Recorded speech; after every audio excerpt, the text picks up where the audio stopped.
parece que sí, sí.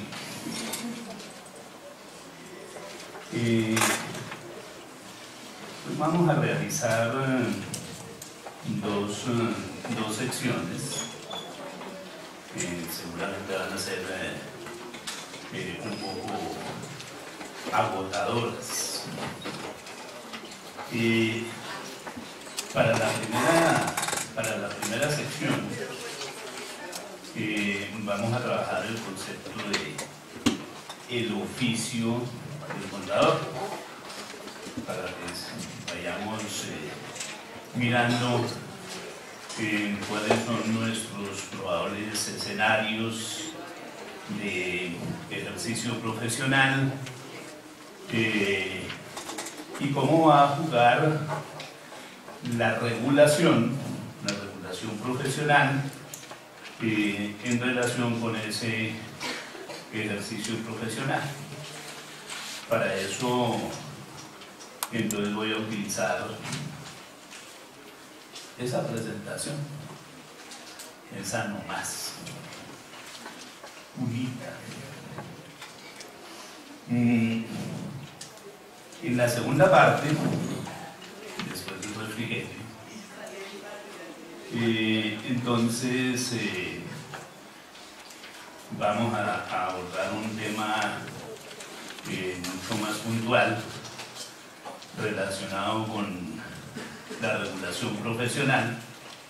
Seguramente va a ser un poquito más largo, porque para ese tengo 12 cuadritos para presentar. La primera es 1, la segunda son 12. Bien, iniciamos entonces. Ahí hay un nombre extraño, ¿no? El oficio del contador. Y es un nombre que puede resultar bastante controversial, inclusive controversial para mí mismo. Hace muchos años, el siglo pasado,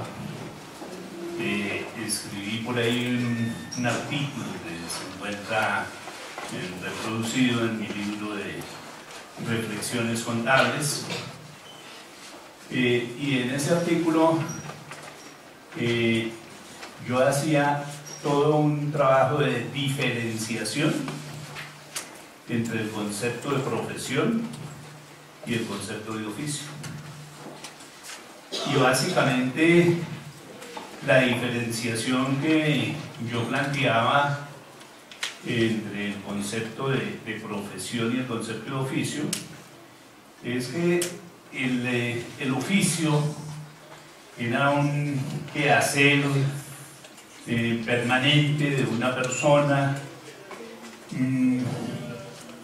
que tenía como característica fundamental la utilización de los recursos sensomotores de esa persona. El problema del manejo del cuerpo, la fuerza física, las destrezas, las habilidades fundamentalmente de carácter físico. Seguramente ser futbolista es un oficio. Los futbolistas mantienen en unos procesos constantes de entrenamiento para desarrollar unas destrezas de carácter físico. En cambio, el profesional tiene desde luego una ocupación a la que le dedica todos sus esfuerzos, y la gran diferencia que se estaba planteando es que el profesional aplica fundamentalmente conocimiento. Sus esfuerzos no van a ser esfuerzos físicos, no van a ser destrezas de carácter físico, sus reacciones no van a ser de carácter sensomotor, sino que van a estar fundamentadas en el uso de la inteligencia. Y así se construyó la creencia. Es decir, libros, textos, todos coincidían en establecer esa gran diferencia entre oficio y profesión. Sin embargo, por allá en la segunda mitad del siglo pasado, emergió un pensador francés que ha alcanzado un gran reconocimiento en el campo intelectual. Él se llama Pierre Bourdieu. Y nos bautizó con su primer texto, publicado en forma de libro, y había publicado muchos artículos, que se denomina El oficio del sociólogo. Después continuó publicando otra serie de obras, como por ejemplo El oficio de investigador, El oficio de maestro, y uno lo que nota en los títulos, en los puros títulos de estos textos de Pierre Bourdieu, es que está llamando oficio a desempeños que tradicionalmente se conocieron como profesiones. Es decir, él genera como una ruptura con todo ese pensamiento anterior que generaba esa diferenciación entre oficio y profesión. Y entonces nos dice, no, es que el trabajo intelectual, el trabajo fundamentado en conocimiento, es un oficio, porque en últimas tiene que desarrollar todo un componente instrumental a través o mediante el cual puede desarrollar unos procesos que conducen a la obtención de unos resultados que en el campo de la producción se llamarían productos o mercancías, si se quiere. Entonces no hay diferencia, dice Pierre Bourdieu, entre profesión y oficio, porque de todas maneras el ejercicio de profesión utiliza herramientas y utiliza un instrumental que está determinado básicamente por métodos, tecnologías, modelos de análisis, mediante los cuales va a producir unos resultados, y en eso no hay diferencia con los procesos productivos de artefactos, de artículos de carácter físico.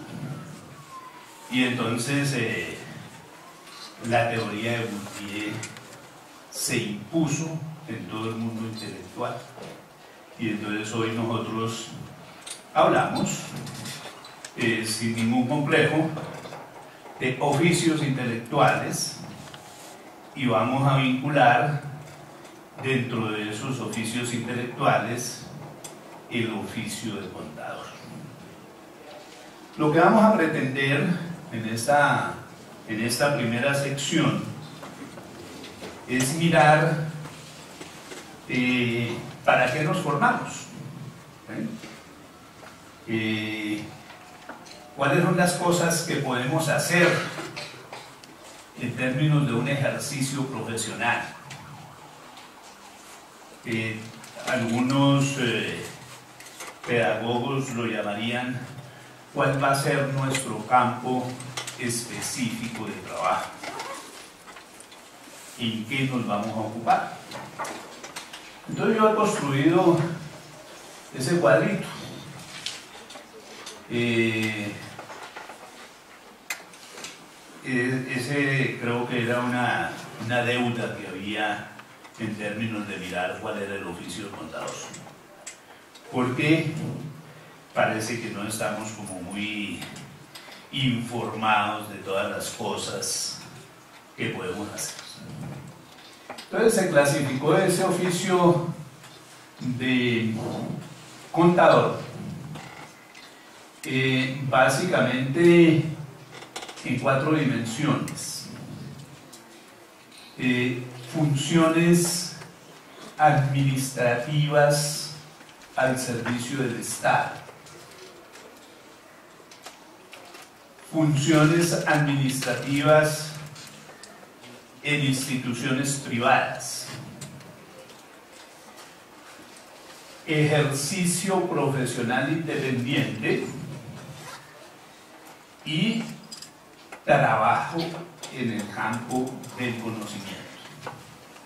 En esas 4 dimensiones que nosotros nos vamos a poder mover. Seguramente sobre muchas habrá dudas de si uno se metería en ese campo o no se metería en ese campo. Me parece que cuando nosotros vemos esas 4 dimensiones en que puede desarrollarse el ejercicio profesional, pues debe emergernos una pregunta, ¿no? ¿Será válido que le entreguemos todos nuestros esfuerzos educativos a aprender estándares internacionales de reportes financieros? ¿Que nos dediquemos exclusivamente en las universidades a aprender estándares internacionales de reportes financieros? Yo creo que la respuesta debemos estarla construyendo cuando terminemos de recorrernos ese cuadrito. Es un cuadrito chiquitito. Casi no tenemos nada en que desempeñarnos. En términos de la actividad al servicio del Estado, nosotros podemos trabajar en múltiples cosas. En una de las cosas que nosotros podemos trabajar es en la construcción de información. Hay gente que no le gusta la construcción de información. Y dice, no, es que eso es la tener un día de libros, eso es tan aburrido, tan rutinario. Yo no me voy a enredar con eso. Y terminan diciendo, eso en últimas lo hacen las máquinas. Lo cual puede resultar tremendamente discutible. Resulta que esa es una de las funciones más importantes que pueden desempeñar los contadores desde la perspectiva social.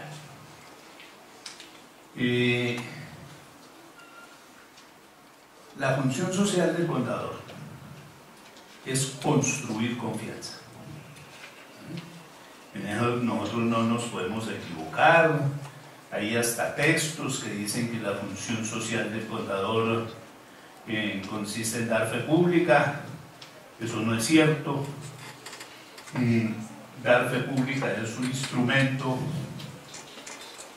de construcción de confianza. Y los contadores, una de las formas de construir confianza es realizando una actividad supremamente compleja que termina expresada en una frase muy sencilla: simplificar la complejidad. Esa es nuestra primera forma de construir confianza: simplificar la complejidad. Las comunidades indígenas consideran que los contadores son brujos. De hecho, en muchas comunidades indígenas quienes manejan la información son los chamanes. Y yo creo que ellos tienen algo de razón con ese pensamiento cuando uno empieza a mirar lo que es capaz de hacer a través de la simplificación de la complejidad. Mire, cuando ustedes elaboran un estado de resultados, ese estado de resultados normalmente termina siendo un informe tremendamente complejo cuando se empieza a mirar todo lo que dice en ese estado de resultados. Allí hay relaciones sociales, relaciones de capital y trabajo. Allí hay relaciones mercantiles. Allí hay relaciones económicas. Allí hay una gran cantidad de información que involucra a distintos agentes de la sociedad. Y termina siendo un mensaje comprensible.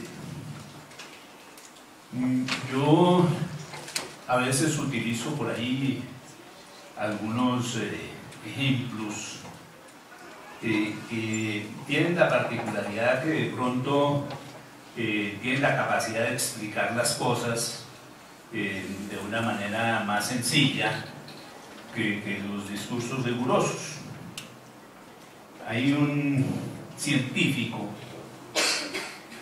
que le ha dedicado toda su vida a un proyecto de investigación que tiene por objetivo encontrar la fórmula, el elixir de la eterna juventud, el sueño de todos, el elixir de la eterna juventud.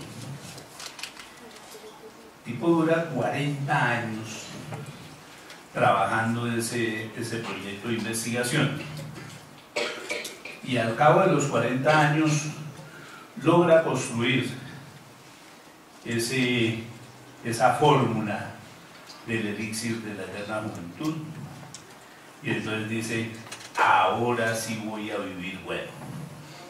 Supiera que lo bueno era el proceso de investigación, esa es la mejor vida. Entonces dijo: no, ahora me voy a enriquecer, porque la gente cree que vivir bueno es tener riqueza, Eso están los valores de muchos, de la mayoría, ¿no? Que creemos que la felicidad es construir océanos de gelatina, como decía Stanislao Zuleta.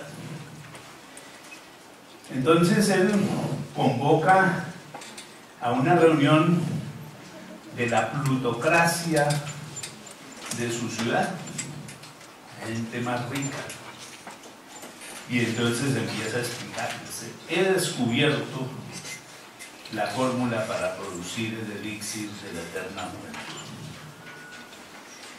El proceso consiste en que yo cojo 3 micras de A y lo combino con 5 micras de B a una temperatura Fahrenheit de 12 y a una velocidad de 18 revoluciones por minuto.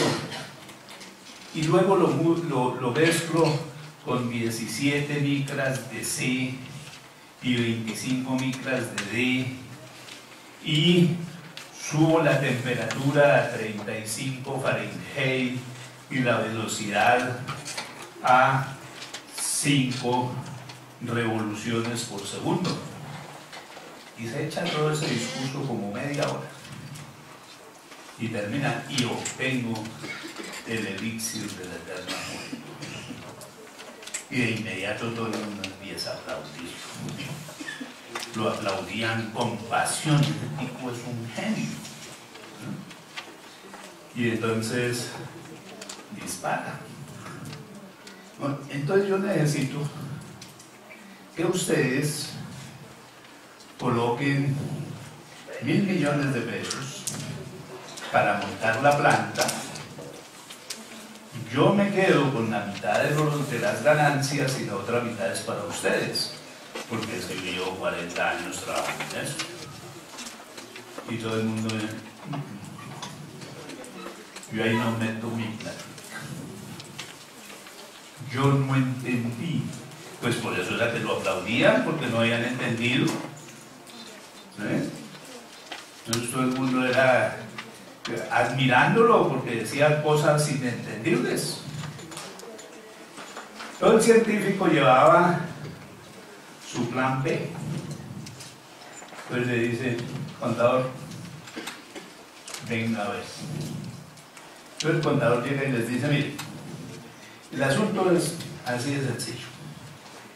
Por cada unidad de producto vamos a consumir 2 pesos de materia prima, 3 pesos de mano de obra, y vamos a estar incorporando unos costos indirectos variables de 1 peso, y en amortización de inversiones 4 pesos. Costo por unidad de producto 10 pesos, más 40 pesos de publicidad, porque eso es a lo que va a tener que plata, el mayor costo, la publicidad. Cada unidad de producto nos sale a 50 pesos y la vamos a vender a 5.000. Entonces nos vamos a ganar 4.950 pesos por unidad de producto vendida, y para el presupuesto de ventas para el primer año es de 1 millón de unidades. Luego prácticamente en el primer año recuperamos la inversión. Y todo el mundo dijo, ¿a nombre de quién es el cheque? Porque entendieron. ¿Qué fue lo que hizo el contador? Cogió ese proceso complejo, tremendamente complejo, de el proceso productivo del elixir de la eterna juventud, y lo simplificó en una hojita que se llama costo de producción y venta, un informe de contabilidad. Y construyó confianza. Los inversionistas ahí mismo llovieron. Esas son las cosas que nosotros tenemos la capacidad de hacer. Pero claro, hemos tenido un problema enorme. Siempre hemos pensado que la contabilidad más importante es la contabilidad financiera. Y nos hemos preocupado por aprender contabilidad financiera. La mayoría de los cursos en las universidades son cursos de contabilidad financiera.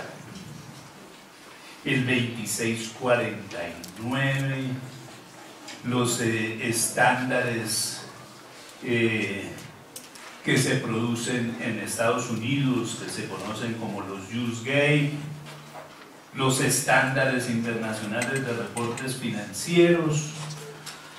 Todo eso son un montón de reglas para construir información financiera. Y muchas veces la información financiera no es la más útil. Porque la información financiera termina siendo una información para terceros. Le sirve mucho para tomar decisiones a los prestamistas, a los proveedores, a los inversionistas, pero no sirve para administrar. El año pasado la Universidad Nacional realizó un evento que fue un encuentro de emprendedores.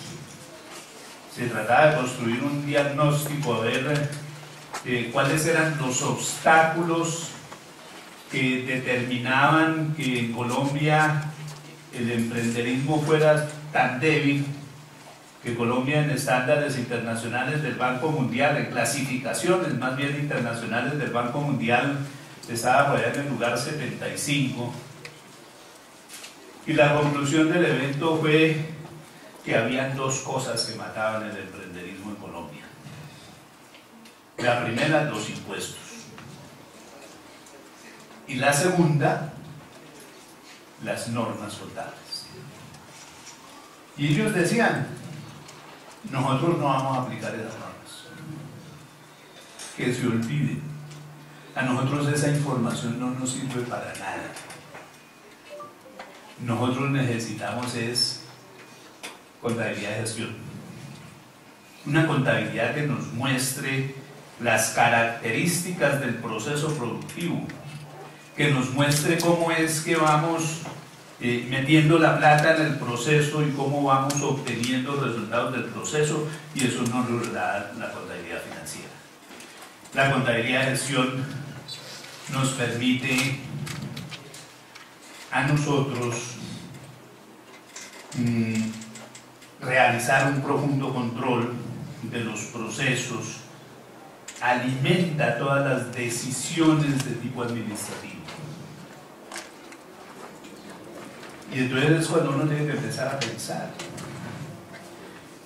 Colombia es un país de una economía financiarizada, con un enorme mercado de capitales que justifique que los énfasis de información se depositen sobre la contabilidad financiera.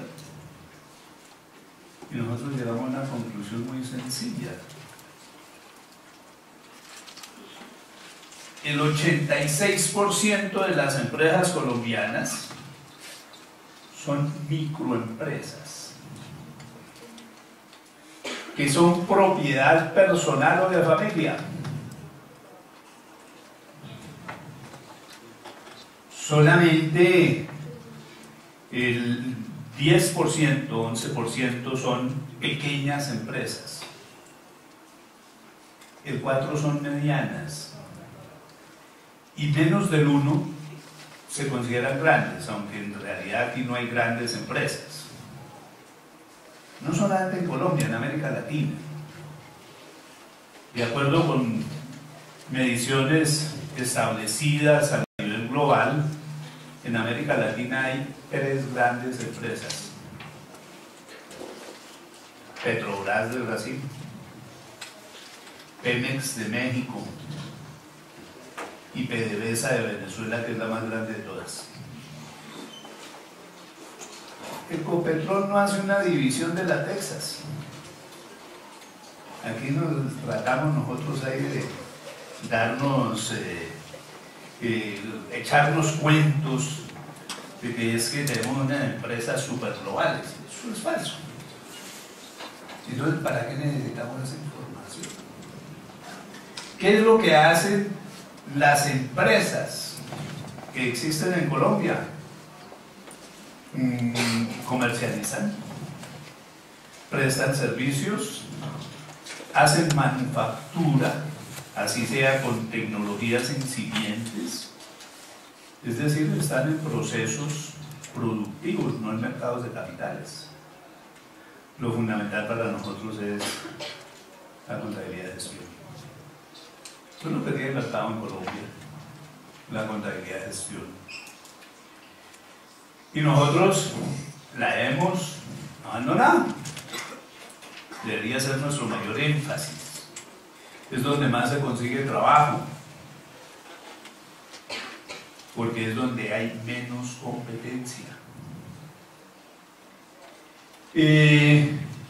Bueno, entonces nosotros podemos ser contadores de gestión, pero también, claro, podemos ser contadores financieros. Información financiera, así sea, porque es una obligación legal, tiene un mercado. Eso lo podemos hacer tanto en funciones administrativas del Estado como en funciones administrativas privadas. Podemos trabajar en actividades de supervisión con el Estado. Una de las cosas que hacen las superintendencias, que son el instrumento a través del cual el presidente de la República cumple un poco de funciones que le asignó el artículo 189 de la Constitución Política, es precisamente vigilar a las entidades privadas para establecer si esas entidades privadas en sus actividades están actuando en el marco de la ley. Y el instrumento fundamental para evaluar si las entidades privadas están actuando en el marco de la ley es la contabilidad. Y entonces allí hay un gran campo de acción, que son los inspectores contables que actúan en los órganos de inspección, vigilancia y control. O podemos en ese mismo campo trabajar en términos de inspección tributaria en los órganos administradores de tributos, que no son solo la DIAN, que son las administraciones tributarias departamentales, que son las administraciones tributarias municipales.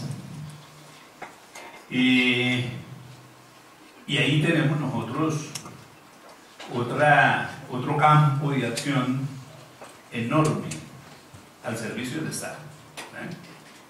Y por eso pues uno no puede omitir hacer un comentario que ha ido mostrando la vida.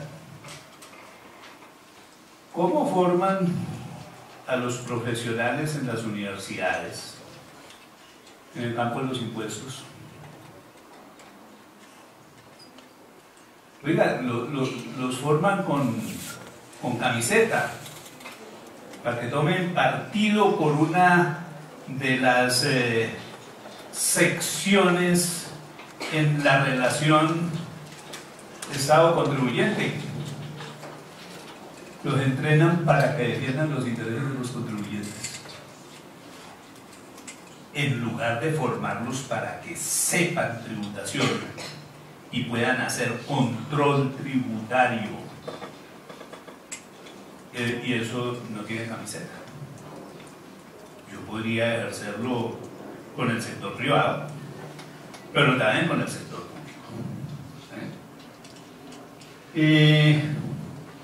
Funciones de control interno. El control interno es un mundo enorme que muchas veces nosotros hemos reducido al control interno contable, pero el control interno es integral, es mucho más que lo contable. Y el control interno tiene una característica muy especial, y es que el control interno se aplica fundamentalmente en las operaciones, no en los informes contables, en las operaciones. Se puede ser gestor de recursos, tesorero, almacenista, gestor de algunos recursos que manejan la administración pública. Se le pueden prestar unos servicios tercerizados. Es muy común, sobre todo en pequeños municipios, que por ejemplo ellos se encarguen a particulares de la llevanza de la contabilidad gubernamental.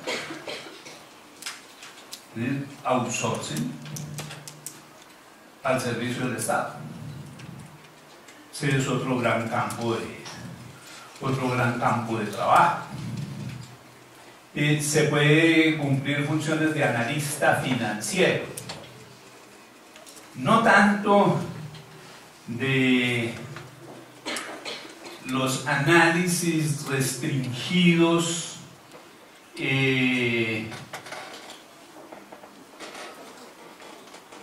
al análisis financiero o análisis de estados financieros, sino al análisis de las finanzas públicas, porque las finanzas públicas en última son contabilidad.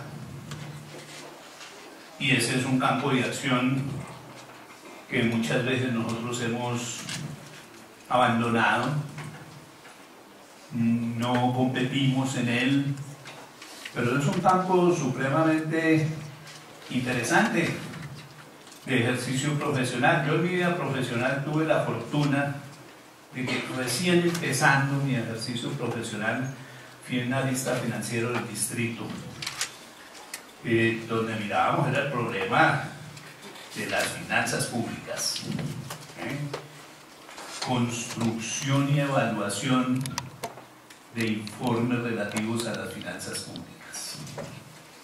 Se puede ser asesor del Estado, asesor en implementación de sistemas de información, asesor en términos supremamente interesantes de diseño e implementación de sistemas de fiscalización tributaria. Y para eso nuevamente tenemos que mirar el asunto de que en nuestro proceso de formación tenemos que aprender es tributación, no tributación al servicio del contribuyente, porque ahí hay una mina en términos del ejercicio profesional. Seguramente la DIAN solamente por algún extraño accidente nos contrataría para que le montáramos sistemas de fiscalización tributaria. Yo me cuento en los que ha tenido, entre los que han tenido ese privilegio. Yo le desarrollé a la DIAN unos sistemas para fiscalización en actividades de minería de hidrocarburos. Pero ellos normalmente, la DIAN normalmente mira es para afuera, no creen en nosotros, pero en los departamentos y en los municipios hay enormes oportunidades para a nivel asesor montar sistemas de fiscalización tributaria. Y son campos de ejercicio profesional que a mí me parecen bastante rentables, por lo menos mucho más rentables que cuando uno se mete en el nudo gordiano de la contabilidad, la revisoría fiscal y la asesoría tributaria, que es donde está concentrado todo el mundo. En estas cosas que yo les estoy planteando hay menos competencia porque hay menos oferta de los servicios, y la menor oferta siempre tiene, de acuerdo a las reglas de la economía, mayor remuneración, mejor precio. Se puede ser consultor. La diferencia entre asesoría y consultoría es que la asesoría acompaña procesos de una manera permanente, en tanto que la consultoría resuelve problemas estratégicos de una manera eventual. O podemos trabajar como analistas de fiscalización en la construcción de sistemas de análisis en términos de el funcionamiento del control fiscal o en términos del funcionamiento de la fiscalización tributaria. Entonces, observan ustedes que ese sector público al que casi nunca miramos tiene un montón de oportunidades. Bueno, tenemos unas oportunidades análogas en funciones administrativas privadas. Ser director de contabilidad bien sea en términos de contabilidad financiera o de contabilidad de gestión. Un mundo que no hemos explorado y que deberíamos de estar explorando desde hace muchos años: la valoración, o como dicen algunos, los avalúos. Imagínense ustedes que en este momento, por ejemplo, nos hablan de estándares internacionales y de valor razonable. Y el valor razonable es un ejercicio de métodos de valoración. ¿Cuántos métodos? Bueno, por ahí hay una institución que se llama el Comité Internacional de Estándares de Valoración, que ha diseñado 132 métodos de valoración distintos. Ese campo nos había sido asignado a nosotros como una función propia de los contadores públicos en la ley 145 del 60. Es más, esos artículos de la ley 145 del 60 no han sido derogados.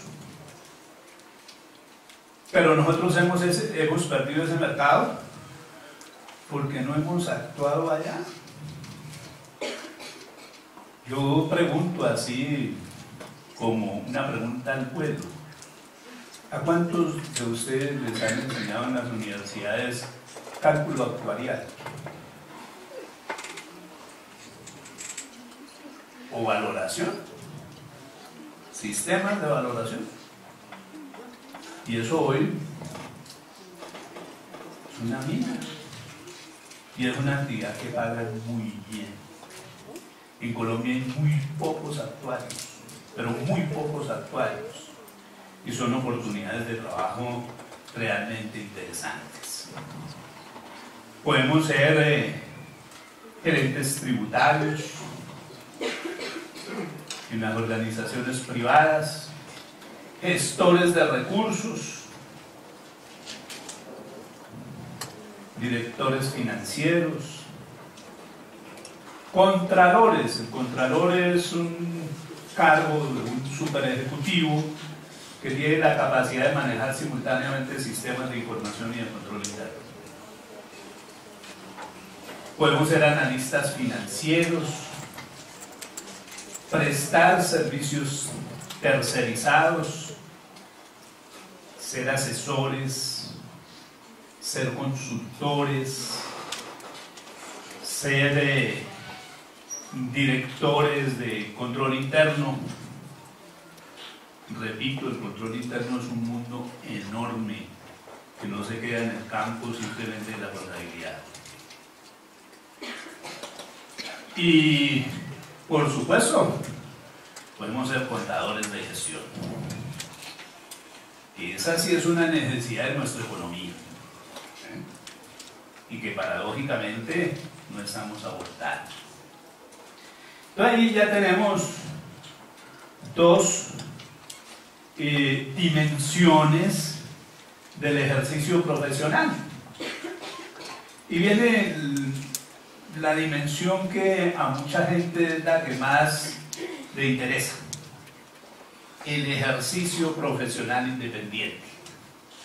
Bueno, yo no voy a trabajar para una organización empresarial, no voy a trabajar para el Estado, sino que voy a tener mi propio despacho, mi propia firma de contadores.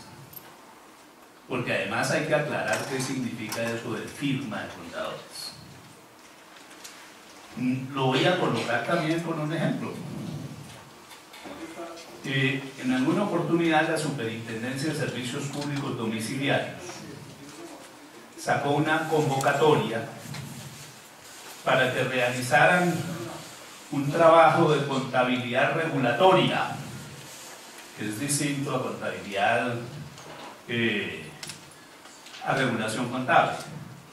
La contabilidad regulatoria es una práctica está estandarizada también, que se aplica para todas aquellas empresas públicas o privadas que comercialicen bienes o servicios de precios controlados, como los servicios públicos domiciliarios, como combustibles,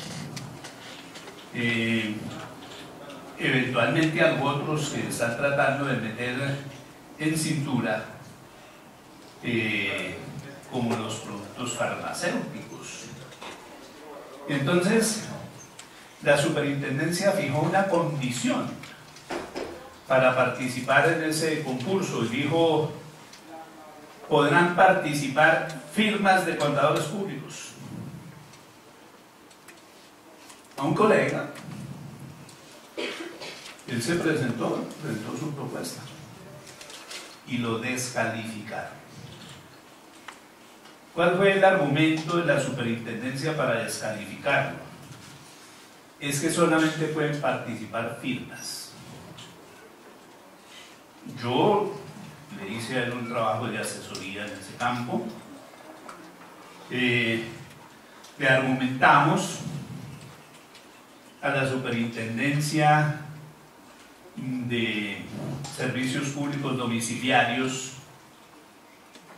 que el término firma, como un mecanismo de organización empresarial en Colombia, no existe. En la legislación colombiana no existe. La única parte de la ley donde se habla de firma es en el artículo 215 del Código de Comercio. Pero donde debería de estar reglamentado el asunto es en el Código Civil. Y en el Código Civil nos hablan de que hay asociaciones, que hay fundaciones, que hay corporaciones, que hay instituciones de economía solidaria, que hay sociedades mercantiles y que hay sociedades civiles. Pero en ninguna parte dice que hay firmas. Entonces, ¿dónde encontramos la definición de firmas? En el concierto de la regulación profesional internacional.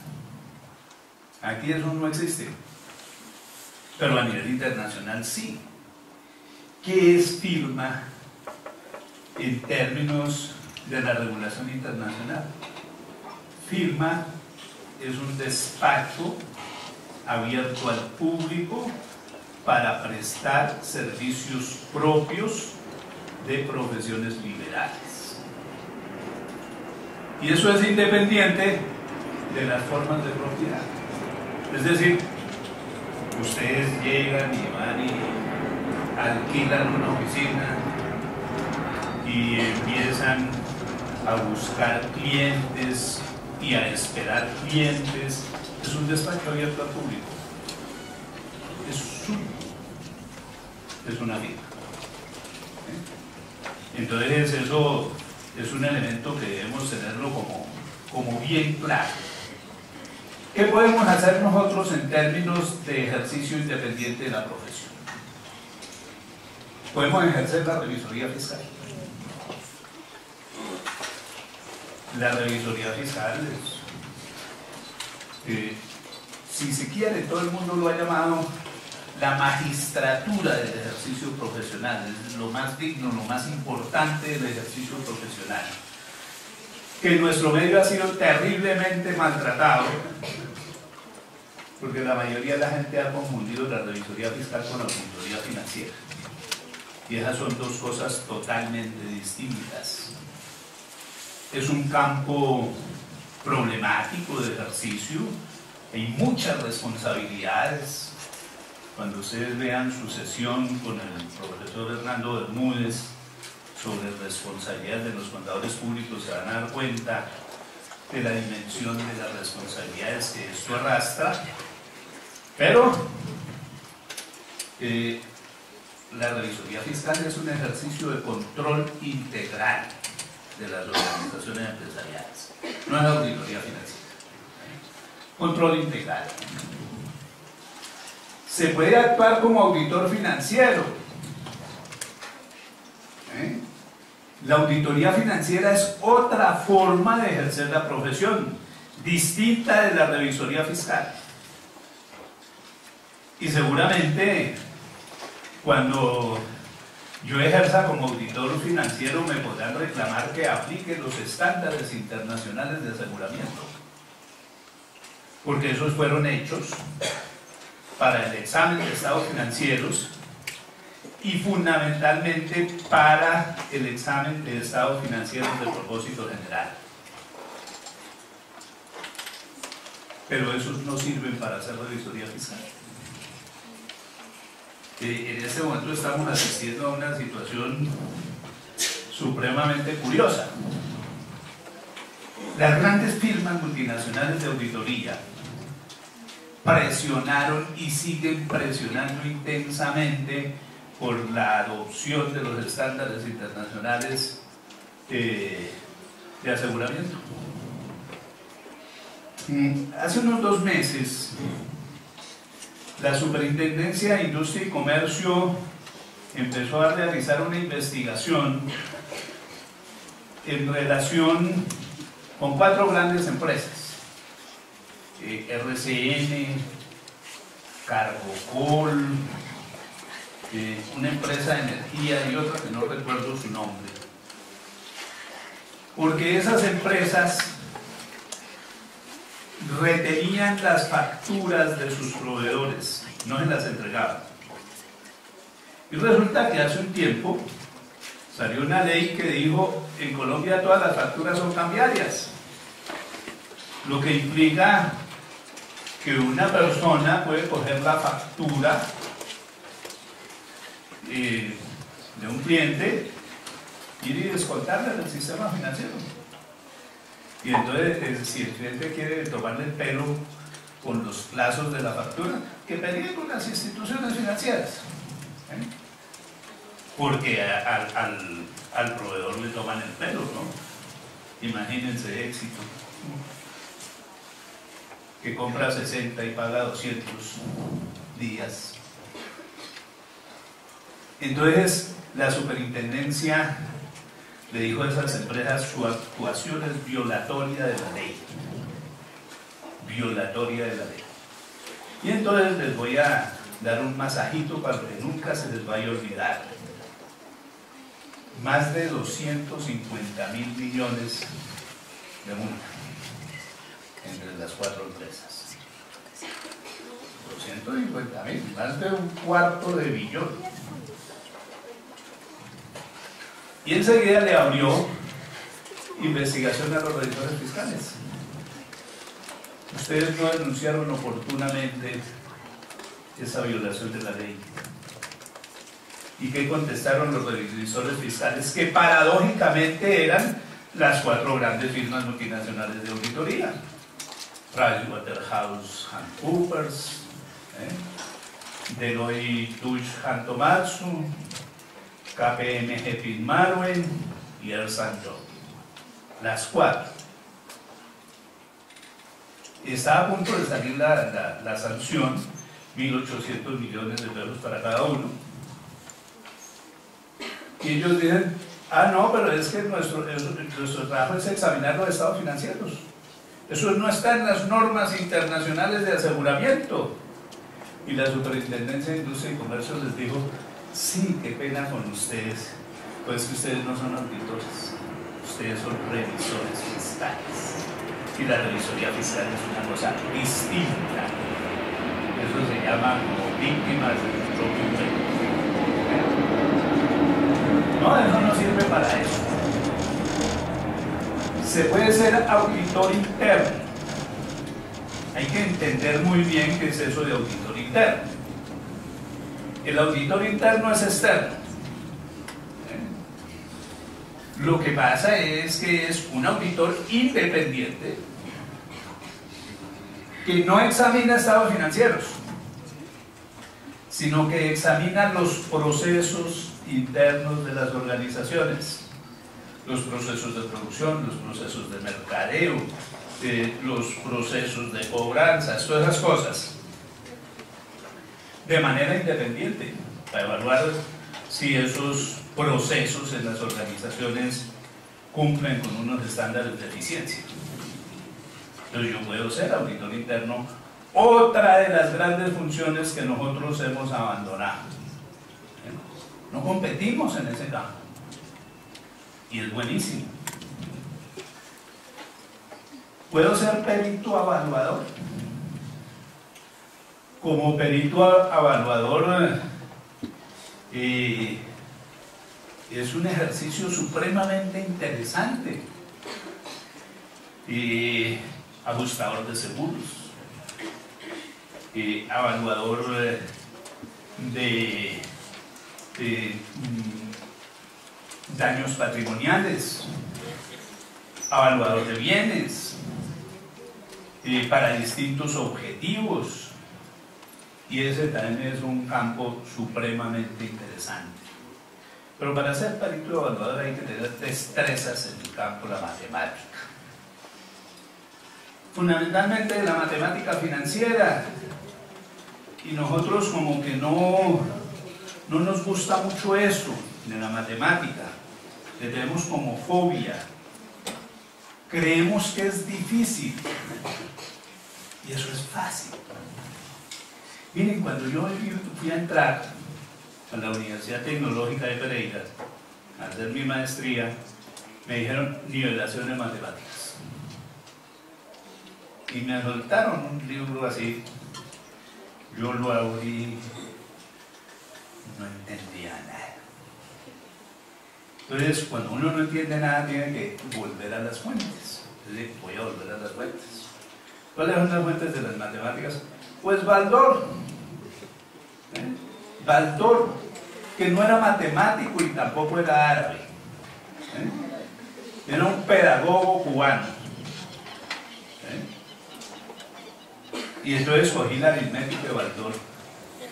Y cuando leí el primer capítulo, terminé maldiciendo a mis maestros que empezaron dañándome la cabeza cuando me enseñaron a sumar, restar, multiplicar y dividir de memoria. A ver, la tabla del 8. De memoria. Y el primer capítulo del libro de Baldor le explica a uno que suma, resta, multiplicación y división son operaciones de conjuntos.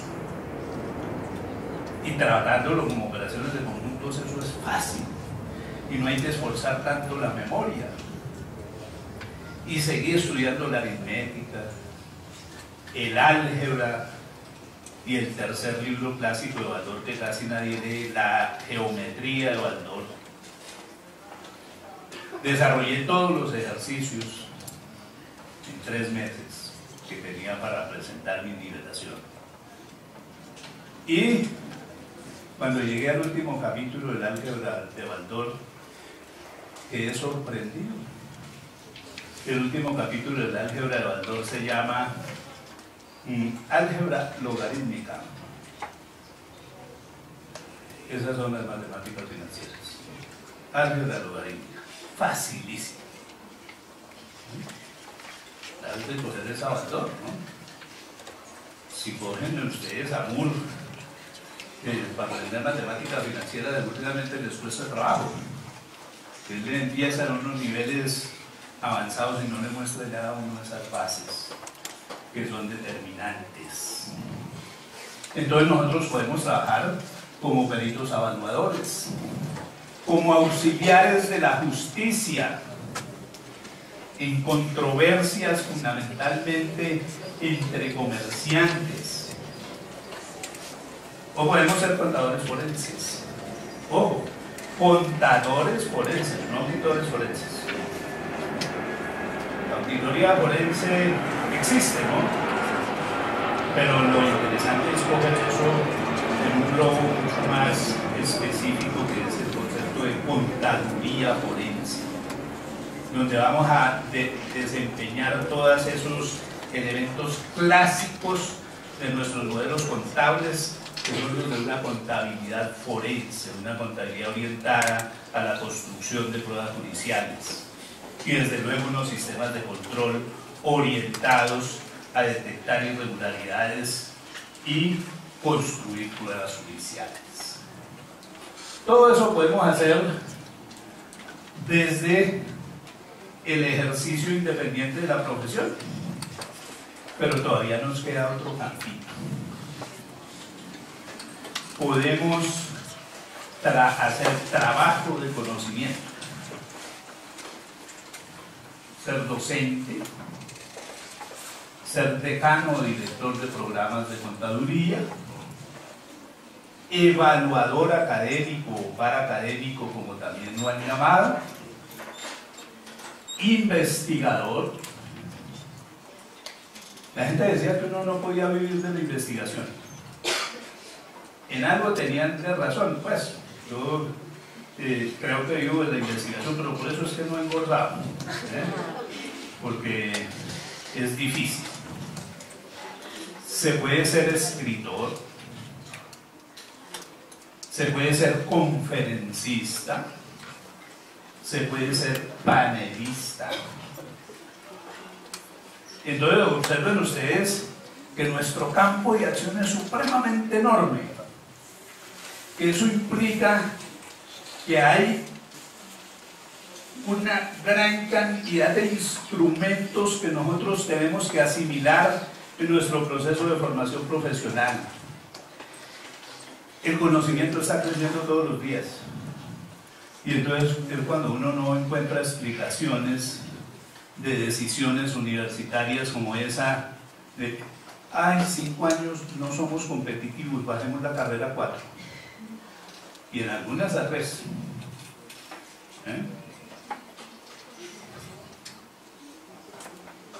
A 3 si fuera eso virtual. Yo me imagino que aprender contaduría virtual es como aprender medicina virtual. Si el conocimiento está creciendo, el tiempo de formación no puede decrecer. Pero observen ustedes el campo específico de trabajo en que podemos movernos los contadores es enorme. Que lo que pasa es que nosotros nos hemos concentrado en unas pocas funciones que podemos cumplir: teneduría de libros, análisis financiero, auditoría, revisoría fiscal y asesoría tributaria. Y miren el mundo que tenemos ahí. Miren el mundo que tenemos ahí. Todo eso debe ejercerse en un marco regulativo, en un marco de normas, en un marco de disposiciones que tienen como una característica esencial a la cual tenemos que hacer relación, y es que nuestro ejercicio profesional tiene que tener un carácter prudencial. Y entonces, por supuesto, esa palabrita prudencial también tenemos que explicarla. No se refiere al llamado principio de prudencia o conservadurismo. Se refiere a una cosa distinta. Quizás los orígenes de esto vienen por allá desde la filosofía griega. Aristóteles hizo una clasificación de las ciencias. Dijo, hay ciencias formales, hay ciencias naturales, hay ciencias sociales y hay ciencias humanas. Y digo, las ciencias formales y las ciencias humanas se identifican porque carecen de objeto material de conocimiento. ¿O quién ha visto un número? ¿Quién me puede traer un número? Una de las ciencias formales por excelencia es la matemática. La otra es la lógica. Eso no tiene objeto material. Y las ciencias humanas tampoco tienen objeto material, porque el objeto de conocimiento de las ciencias humanas es el conocimiento. En cambio, las ciencias naturales y las ciencias sociales se parecen porque tienen objeto material de conocimiento. O tienen objeto material de conocimiento. En un caso, pues la naturaleza, en el otro la sociedad. Pero Aristóteles dijo, hay como una especie de intersticio entre las ciencias sociales y las ciencias humanas, que voy a denominar, dijo Aristóteles, ciencias prudenciales. Y en la práctica define las ciencias prudenciales como una metodología. Dice, es un proceso de conocer profundamente un problema, de examinar el problema en todas sus características, con el fin de soportar decisiones que deben orientarse a la realización de altos valores, de altas aspiraciones humanas. Y el propio Aristóteles plantea que el derecho y la economía, en contravía de la crematística, que es otra cosa, son ciencias prudenciales. Son ciencias prudenciales. Y la contabilidad se tipifica como una ciencia prudencial. Es una acción humana, o se utiliza para fundamentar acciones humanas que deben orientarse a la realización de altos valores sociales, como la verdad, la objetividad, la equidad, la justicia. Y eso siempre tiene que estar en nuestra cabeza, en las acciones de los contadores. Siempre debe estar esa concepción prudencial. Claro, eso es un asunto que de alguna manera examina la praxeología y que básicamente nos muestra un escenario tremendamente complejo de la acción de los contadores. El contador, en primer lugar, tiene que actuar con base en sus principios éticos. Pero al pie de los principios éticos que se establezcan, así sean esos de los contadores profesionales, al pie de los principios éticos hay un concepto fundamental que es el interés público. Los contadores deben actuar en protección del interés público, en protección del interés común, de los intereses de todos. Y sus actos humanos se chocan con los intereses y valores de agentes sociales, los empresarios, todos aquellos que quieren influir las decisiones de los contadores para buscar sus propios y la realización de sus propios intereses. Y en esa contradicción que se genera entre los valores éticos del contador, los presupuestos del interés público y los intereses y valores de los distintos agentes de la sociedad, es donde se origina eso que todavía no hemos teorizado suficientemente y que se llama los dilemas éticos. Ese es el campo de los dilemas éticos. Ahí es donde tenemos que localizarlos, entenderlos y construir una teoría que incorpora una metodología de cuáles son los valores e instrumentos fundamentales para resolver los dilemas éticos. Ese es nuestro campo, ese es nuestro oficio. Sí hay que hacer, pero tenemos que mirar más dónde está ese qué hacer, porque en este mundo tenemos muchísimas probabilidades de ejercicio profesional y seremos más exitosos en el ejercicio profesional en tanto que en el análisis del oficio de contador busquemos las acciones menos competidas. Busquemos las acciones, los campos menos competitivos.